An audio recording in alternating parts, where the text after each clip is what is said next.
Hello everyone.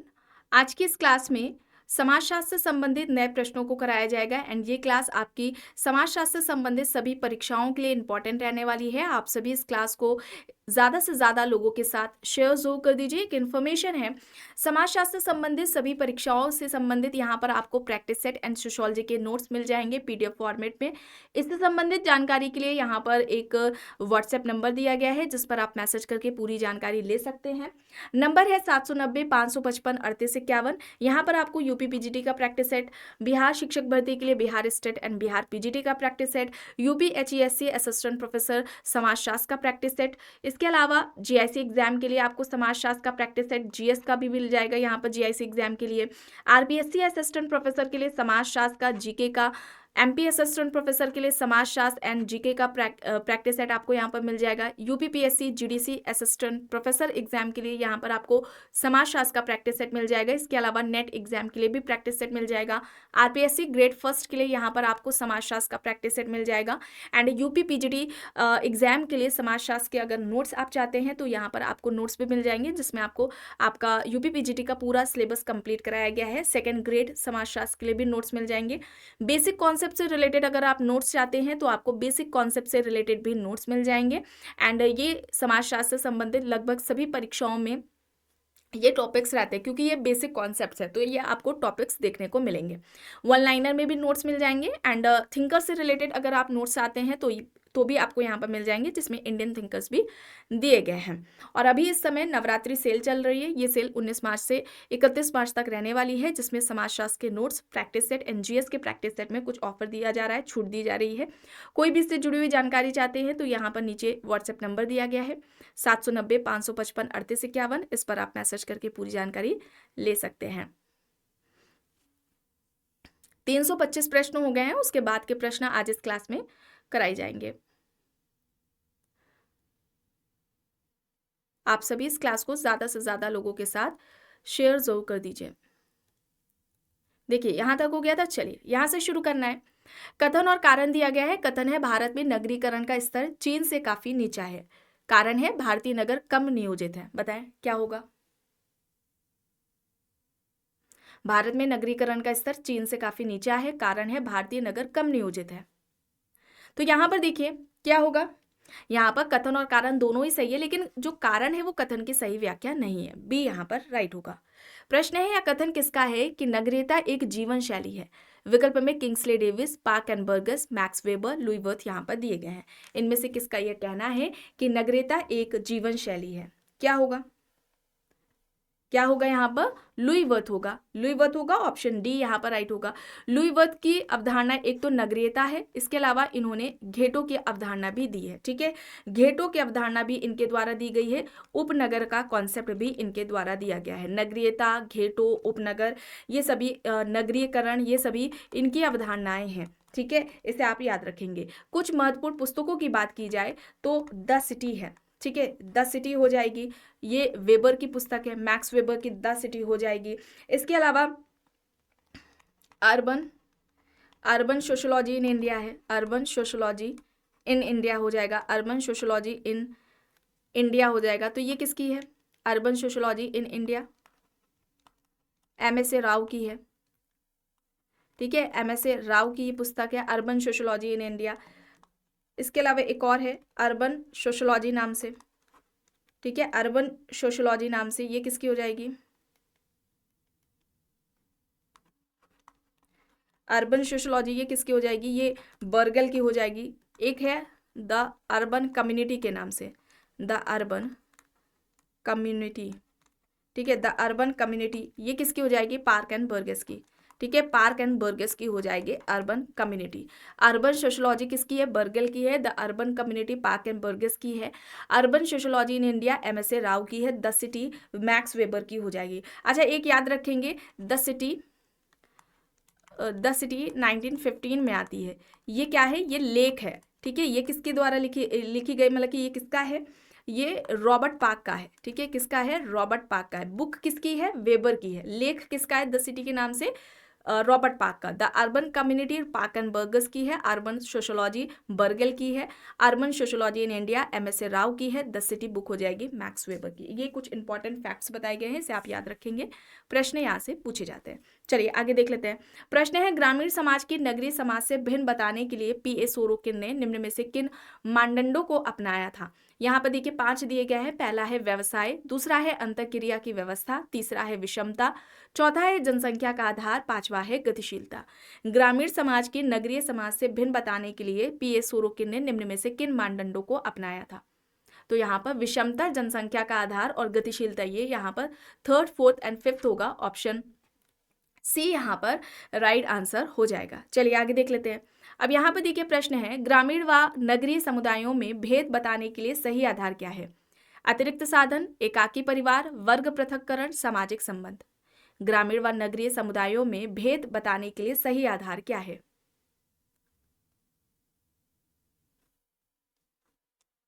बताएं यहाँ पर सही क्या होगा।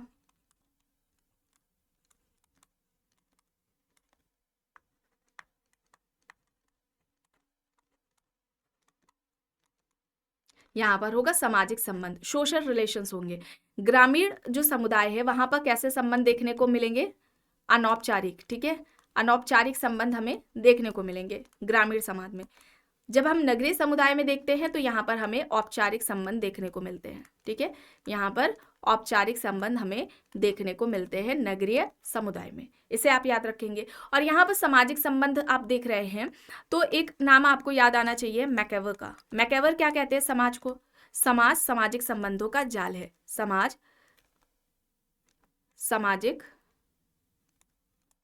संबंधों का जाल है, ठीक है, समाज सामाजिक संबंधों का जाल है। ये किसके द्वारा बात कही गई है, मैकेवर के द्वारा बात की गई है। मैकेवर ने सामाजिक परिवर्तन किसे कहा था, जब सामाजिक संबंधों में आते हैं, ठीक है, सामाजिक संबंधों में परिवर्तन, सामाजिक परिवर्तन है, सोशल चेंज है, ठीक है, इसे आप याद रखेंगे, इंपॉर्टेंट है यहाँ पर, ठीक है। चलिए आगे देखिए। प्रश्न है, रेडफील्ड तथा मिल्टन सिंगर के विचार में प्राथमिक नगरीकरण की प्रक्रिया को किसके विकास से विशेषीकृत किया जाता है। ऑप्शन है यहाँ पर लोक परंपरा, अभिजात परंपरा, वृहद परंपरा, लघु परंपरा। रॉबर्ट रेडफील्ड तथा मिल्टन सिंगर के विचार में प्राथमिक नगरीकरण की प्रक्रिया को किसके विकास से विशेषीकृत किया जाता है। तो यहाँ पर क्या होगा, यहाँ पर राइट आंसर क्या हो जाएगा, यहाँ पर लिटिल कम्युनिटी हो जाएगा, लघु परंपरा हो जाएगा, ठीक है, लघु परंपरा हो जाएगा। ऑप्शन डी यहाँ पर राइट हो जाएगा। अब अगर हम लघु और वृहद परंपरा की बात करते हैं, ठीक है, तो अगर हम यहाँ पर लघु परंपरा की पहले बात करें तो लघु परंपरा कैसी होती है, अलिखित परंपरा है। लघु परंपरा कैसी होती है, अलिखित होती है, ठीक है, अलिखित है तो ये क्या होगी, अशास्त्रीय होगी, शास्त्रों में इसका वर्णन नहीं है, ठीक है। और इसके अलावा इसका संबंध स्थानीयता से होता है, ठीक है, कम व्यवस्थित होती है, ये कम व्यवस्थित होती है। जब हम वृहद परंपरा की बात करते हैं या हम कहें दीर्घ परंपरा की, तो ये कैसी होती है, लिखित परंपरा होती है, शास्त्रों में इसका वर्णन होता है, शास्त्रीय है ये परंपरा, ठीक है, वृहद स्तर से संबंधित होती है और ये अधिक व्यवस्थित होती है, ठीक है। इस तरह से अंतर भी पूछा जा सकता है, तो इसे आप याद रखेंगे। और ये दो अवधारणाएं किसके द्वारा दी गई हैं, लघु परंपरा और वृहद परंपरा की, तो ये अवधारणाएं किसकी हैं, रॉबर्ट रेडफील्ड की है, ठीक है, किसकी है, रॉबर्ट रेडफील्ड का ये कॉन्सेप्ट है। चलिए आगे देखिए। प्रश्न है, निम्न में से कौन सा कथन सही है। देखिए 4 कथन यहाँ पर है। पहला है नगरीय औद्योगिकीकरण का उत्पाद है, दूसरा है पेशों की विविधता नगरीय जीवन की एक विशेषता है, तीसरा है ग्रामीण नगरीय प्रवचन जनसंख्या की वृद्धि में एक बड़े अंश का योगदान करता है, चौथा है नगरीकरण और औद्योगिकीकरण की वजह से शहरों में जनसंख्या अत्यधिक समीक्षण है। बताएं सही पूछा जा रहा है, तो यहाँ पर क्या होगा, पहला, दूसरा, तीसरा होगा, डी यहाँ पर राइट होगा। नगरीकरण की अवधारणा किसकी थी, लुई वर्थ की थी। चलिए अब यहाँ पर देखिए, नगरीय पुनर्चक्रण की संकल्पना का अर्थ है। ऑप्शन है प्रदूषण रोकने की क्रियाविधि, उद्योगों को शहर में दूसरी जगह स्थानांतरित करना, पुरानी इमारतों का नवीनीकरण एवं नई इकाइयों का निर्माण, या फिर शहर को किसी दूसरी जगह स्थानांतरित करना। नगरीय पुनर्चक्रण क्या होगा, उद्योगों को शहर में दूसरी जगह स्थानांतरित करना, बी यहाँ पर सही होगा। अब यहाँ पर देखिए प्रश्न है, निम्न में से किसके अनुसार समाजीकरण की प्रक्रिया 3 चरणों से होकर के गुजरती है? बालक, युवा, प्रौढ़ यहाँ पर दिया गया है चरण। विकल्प में है Ghislaine and Ghislaine, Huxley, fried, Fraser. बताएं यहाँ पर क्या होगा? समाजीकरण की प्रक्रिया 3 चरणों बालक, युवा, प्रौढ़ से होकर के गुजरती है, यह किसका कहना है? आप लोग कमेंट करें तब तक। समाजीकरण सर्वप्रथम वर्णन किसने किया? सर्वप्रथम वर्णन किसने किया है? जीएच मीड ने। ठीक है, जीएच मीड ने किया है। समाजीकरण कैसी प्रक्रिया है? सीखने की प्रक्रिया है। ठीक है, सीखने की प्रक्रिया है। चूंकि यह सीखने की प्रक्रिया है तो यह जीवन प्रयत्न चलती है। ठीक है, जीवन प्रयत्न चलने वाली प्रक्रिया है। जीवन प्रयत्न चलेगी तो इसमें क्या होती है? गतिशीलता होती है। गतिशीलता देखने को मिलेगी तो यह गतिशील प्रक्रिया है। एक प्रश्न पूछा जाता है प्रारंभिक अवस्था का। ठीक है, समाजीकरण की प्रारंभिक अवस्था क्या होती है? तो प्रारंभिक अवस्था क्या है? बाल्यावस्था है। ठीक है, प्रारंभिक अवस्था क्या है? बाल्यावस्था है। एक प्रश्न पूछा जाता है महत्वपूर्ण अवस्था का। ठीक है, एक प्रश्न पूछा जाता है महत्वपूर्ण अवस्था का। अब महत्वपूर्ण अवस्था इसमें क्या होगी? तो ये बाल्यावस्था से किशोरावस्था है। ठीक है, बाल्यावस्था से किशोरावस्था हो जाएगी। इसे आप याद रखेंगे। ये फैक्ट्स हैं जो कि एग्जाम्स में पूछे जाते हैं। अच्छा, ये भी याद रखेंगे समाज के मूल्यों व मानदंडों को आत्मसात करने की प्रक्रिया।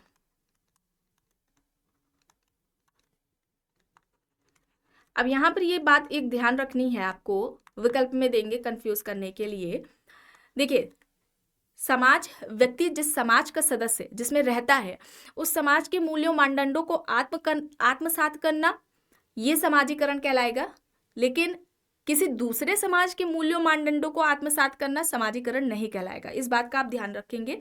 ठीक है, और यहाँ पर गिलेन होगा। ठीक है, गिलेन ने ये 3 चरण बताए थे, बालक, युवा, प्रौढ़। ऑप्शन ए यहाँ पर राइट होगा। आगे चलते हैं, देखते हैं।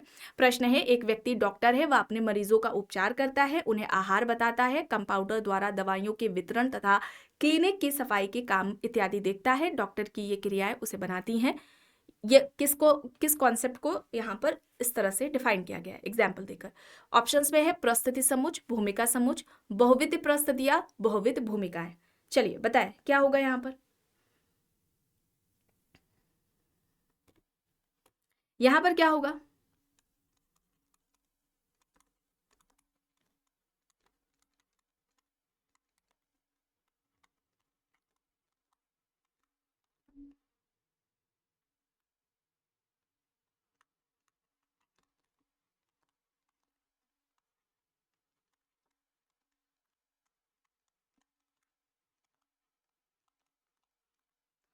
यहाँ पर क्या होगा? यहाँ पर रोल सेट होगा, बी यहाँ पर राइट है। देखिए, एक प्रश्न पूछा जाता है प्रस्तुति व भूमिका का सबसे पहले व्यवस्थित अध्ययन किसने किया था या व्यवस्थित वर्णन किसने किया था? तो नाम क्या है? रॉल्फ लिंटन का। या सीधे पूछ लेंगे कि प्रस्तुति व भूमिका की अवधारणा के जनक कौन है? रॉल्फ लिंटन है। अच्छा, इन्होंने किस पुस्तक में वर्णन किया है? द स्टडी ऑफ मैन में। ठीक है, बुक का नाम क्या है? The study of man. कब आती है ये बुक? 1936 में आती है। ये इंपॉर्टेंट है बुक, इसे आप याद रखेंगे। ठीक है, ये फैक्ट्स हैं जो कि एग्जाम्स में पूछे जाते हैं। चलिए, अब यहाँ पर देखिए प्रश्न है, भूमिका पुंज में अस्थायित्व संघर्ष के संरचनात्मक कारकों का सिद्धांत किसने प्रतिपादित किया? ऑप्शन है Ralph Linton, Parsons, Nadel, R K. Merton. भूमिका पुंज में अस्थायित्व संघर्ष के संरचनात्मक कारकों का सिद्धांत किसने प्रतिपादित किया? Ralph Linton, Parsons, Nadel, R K. Merton. Option यहाँ पर दिए गए हैं। सही क्या होगा? सही यहाँ पर क्या होगा? आर.के. मर्टन होगा। ठीक है, आर.के. मर्टन होगा। विकल्प डी यहाँ पर राइट आंसर हो जाएगा। अगर हम बात करते हैं स्टेटस की, ठीक है, स्टेटस यानी कि प्रस्थिति की बात करें और हम रोल की बात करें, किसे कहते हैं? तो स्टेटस क्या है? किसे हम कहेंगे? प्रस्थिति, व्यक्ति का समाज में पद। ठीक है, व्यक्ति का समाज में पद ही क्या कहलाता है? उसका स्टेटस कहलाता है। रोल क्या है? उस पद से संबंधित, ठीक है, उस पद से संबंधित कार्य क्या कहलाएगा? रोल कहलाएगा। ठीक है, भूमिका कहलाएगा। तो इसे आप इस तरह से समझ सकते हैं। ठीक है, स्टेटमेंट देकर पूछ लिया जाता है तो इसे आप इस तरह से समझ सकते हैं, इसे आप याद रखेंगे। ठीक ठीक है। यहाँ पर देखिए विकल्प में लिंटन दिया गया, अभी आपको बताया भी गया कि स्टेटस एंड रोल, ये जो कॉन्सेप्ट है, अवधारणा है, वो किसके द्वारा दी गई थी? लिंटन के द्वारा दी गई थी। अच्छा, लिंटन क्या कहते हैं? लिंटन प्रस्थिति व भूमिका के बारे में क्या कहते हैं? प्रस्थिति व भूमिका एक दूसरे के पर्यायवाची हैं, ठीक है, एक दूसरे के पर्यायवाची हैं, ठीक है, एक दूसरे के क्या है? पर्यायवाची हैं। और भूमिका के बारे में क्या कहते हैं लिंटन? भूमिका के बारे में इनका कहना था कि भूमिका प्रस्थिति का गतिशील पहलू है, ठीक है, भूमिका प्रस्थिति का क्या है? गतिशील पहलू है। प्रस्थिति व भूमिका एक दूसरे के पर्यायवाची है, ये किसका कहना है? यह लिंटन का कहना है। चलिए आगे देख लेते हैं। प्रश्न है, निम्न समाजशास्त्रियों में से हिस्ट्री ऑफ ह्यूमन मैरिज नामक पुस्तक के लेखक कौन है? Bogardus, Westermarck, Gillen and Gillen, K M. Kapadia यहाँ पर दिया गया है। इनमें से यह पुस्तक किसके द्वारा लिखी गई है? वेस्टरमार्क के द्वारा लिखी गई है। और परिवार की उत्पत्ति का एक विवाहीय सिद्धांत वेस्टरमार्क ने दिया है, ठीक है, परिवार की उत्पत्ति का एक विवाहीय सिद्धांत किसका है? वेस्टरमार्क का है, ठीक है। चलिए आगे यहाँ पर देखिए, मैक्स वेबर एक बौद्धिक व्यक्तित्व नामक पुस्तक किसने लिखी? मैक्स वेबर, रूथ बेनेडिक्ट, राइनेच बेनेडिक्ट, रॉल्फ लिंटन यहाँ पर है। मैक्स वेबर एक बौद्धिक व्यक्तित्व, यह पुस्तक किसके द्वारा लिखी गई है? राइनेच बेनेडिक्ट की है, सी यहाँ पर राइट होगा। प्रश्न है, निम्न समाजशास्त्रियों में से किसने दुख प्रकट किया है कि एक संस्था के रूप में जाति की बाधक भूमिका तथा प्रतिक्रियावादी महत्व अभी भारतीय अर्थव्यवस्था के छात्रों द्वारा बहुत ही अपर्याप्त रूप से समझा गया है? विकल्प में है यहाँ पर A.R. Desai, D.P. Mukherjee, M.N. Srinivas, Louis Dumont. चलिए बताइए यहाँ पर सही क्या होगा?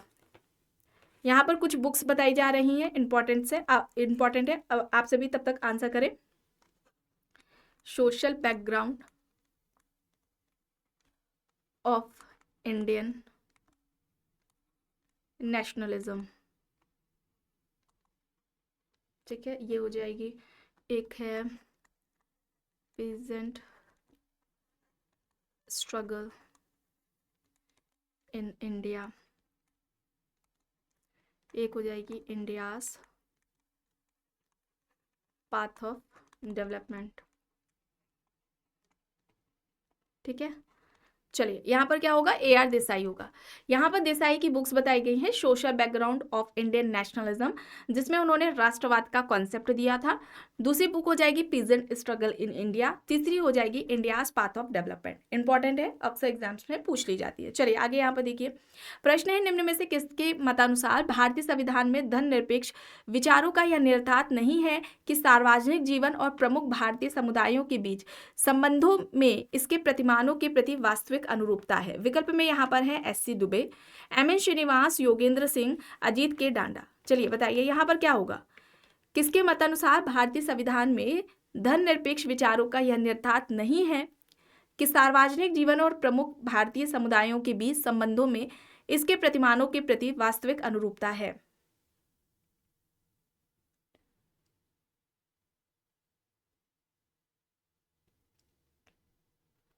यहाँ पर क्या होगा?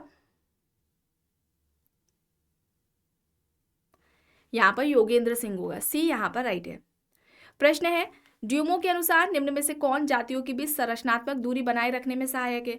भूमि स्वामित्व, आर्थिक परिस्थिति, शुद्धता एवं प्रदूषण, राजनीतिक सत्ता।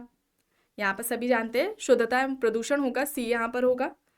प्रश्न है, निम्न में से कौन सी मिशेल फूको की रचना नहीं है? Discipline and punish, reading capital, the order of things, madness and civilisation. Foucault की बुक नहीं है, तो देखिए discipline and punish, the order of things, madness and civilisation है, रीडिंग कैपिटल नहीं है। रीडिंग कैपिटल और साथ में एक याद रखेंगे आप, फॉर मार्क्स के नाम से। ये किसकी पुस्तकें हैं? अल्थ्यूजर की हैं, ठीक है, ये किसकी है? अल्थ्यूजर की बुक है। और अल्थ्यूजर को क्या कहा जाता है? अति निर्धारणवादी। अल्थ्यूजर अति निर्धारणवादी के नाम से जाने जाते हैं। चलिए आगे देख लेते हैं। प्रश्न है, समाजीकरण के किसके सिद्धांत में यह दर्शाया गया है कि समाजीकरण पारिवारिक संबंधों के माध्यम से नैतिक और वैयक्तिक पहचान प्राप्त करने की एक प्रक्रिया है? पियाजे, फ्रायड, दुर्खीम, मीड यहाँ पर दिया गया है। समाजीकरण के किसके सिद्धांत में यह दर्शाया गया कि समाजीकरण पारिवारिक संबंधों के माध्यम से नैतिक और वैयक्तिक पहचान प्राप्त करने की एक प्रक्रिया है? यहाँ पर होगा फ्रायड, ठीक है, फ्रायड होगा, बी यहाँ पर राइट आंसर हो जाएगा। इड, ईगो, सुपर ईगो की इन्होंने बात की थी, ठीक है। चलिए आगे यहाँ पर देखिए, प्रश्न है, यह किसका कथन है कि यद्यपि सामाजिक, आर्थिक और राजनीतिक स्तर स्वतंत्र है, परंतु वे स्त्रीकृत समाज में दिन प्रतिदिन के जीवन की स्थिति में एक दूसरे से संधियुक्त होते हैं। किंग्सले डेविस, मार्क्स, विल्बर्ट मूर, वेबर यहाँ पर दिया गया है। क्या होगा यहाँ पर? यहाँ पर होगा मैक्स वेबर। ठीक है, मैक्स वेबर हो जाएगा। और मैक्स वेबर ने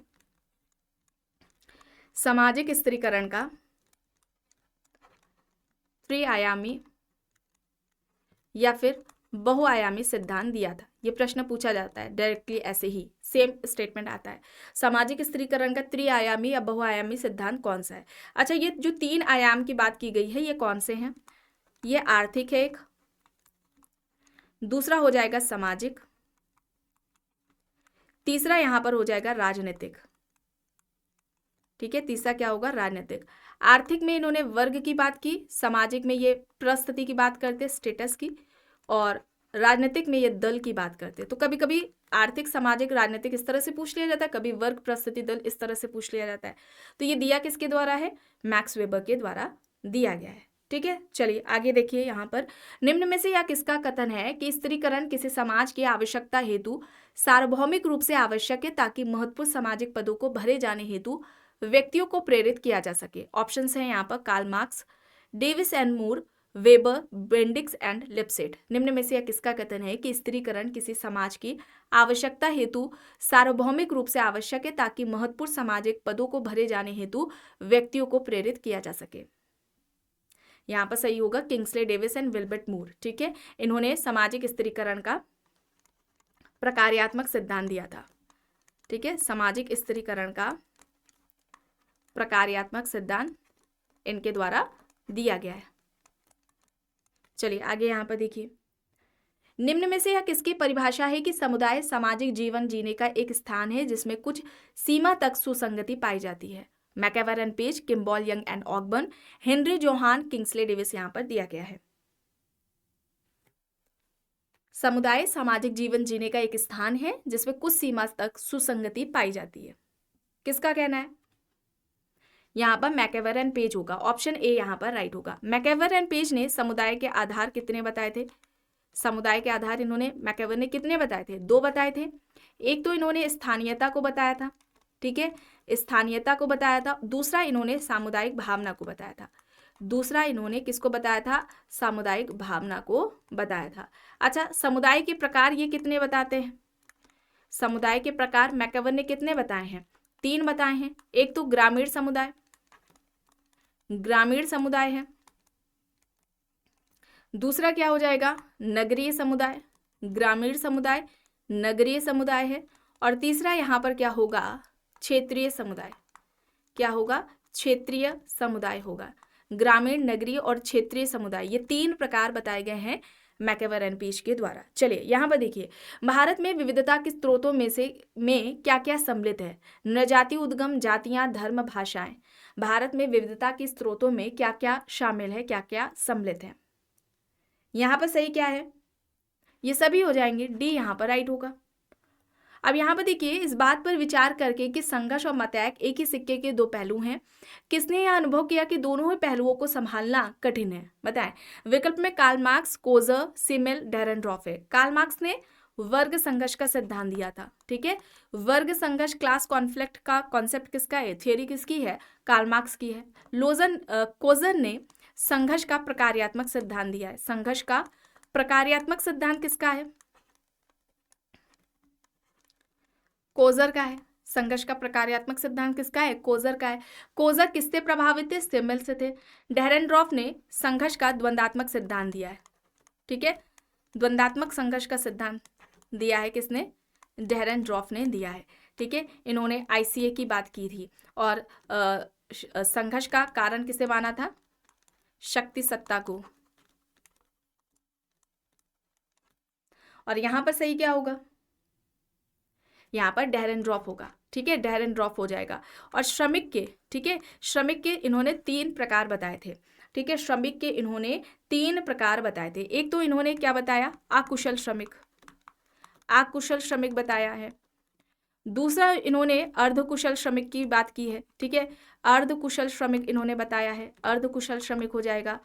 तीसरा यहाँ पर क्या हो जाएगा, तीसरा जो प्रकार हो जाएगा वो देखिए अकुशल, अर्धकुशल और कुशल श्रमिक, ठीक है, ये 3 प्रकार श्रमिक के इन्होंने बताए हैं। किसने, डेहरेनड्रॉफ ने। चलिए आगे यहाँ पर देखिए, किसने अफ्रीकी जनजातियों, चोकटा और ओमाहा की नातेदारी प्रणालियों की संरचना का अध्ययन किया। Tylor, A.R. Radcliffe Brown, Evans Pritchard, Malinowski यहाँ पर दिया गया है।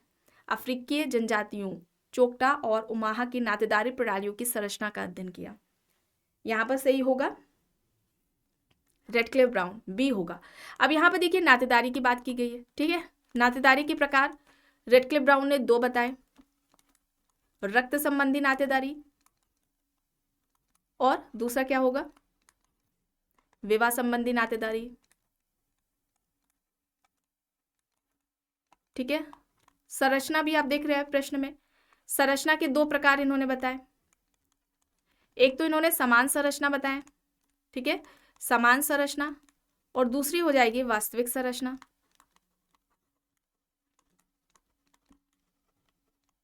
चलिए आगे देख लीजिए, प्रश्न है निम्न में से कौन मिथक की संरचना के अध्ययन से संबंधित है। Levi Strauss, James Frazer, Malinowski, A.L. Kroeber, इनमें से कौन है जो मिथक की संरचना से संबंधित है। कौन होगा, लेवी स्ट्रॉस, ए यहाँ पर राइट होगा। आखिरी प्रश्न है निम्न में से किसने कल्पित किया कि कोई भी समाज अपनी संरचना और प्रकार दोनों दृष्टियों से अलग अलग होने वाली उप प्रणालियों की ऐसी श्रृंखला से बना होता है जिसका समूचे समाज के लिए महत्व होता है। मर्टन, पार्सन्स, दुर्कीम, एंथोनी गिडेंस यहाँ पर ऑप्शंस दिए गए हैं। यहाँ पर राइट होगा पार्सन्स, ठीक है, पार्सन्स होगा। इनकी पुस्तक है the social system, the social system इनके बुक है पार्सन्स की, ठीक है। तो आज की इस क्लास पे बस इतना ही। आई होप ये क्लास आपको पसंद आई होगी। अगर पसंद आई है तो प्लीज़ लाइक करिएगा, कमेंट करके ज़रूर बताइएगा। चैनल पर अगर आप नए हैं तो चैनल को भी ज़रूर सब्सक्राइब कर लीजिएगा एंड इस वीडियो को जितना हो सके ज़्यादा से ज़्यादा लोगों के साथ शेयर भी ज़रूर करिएगा।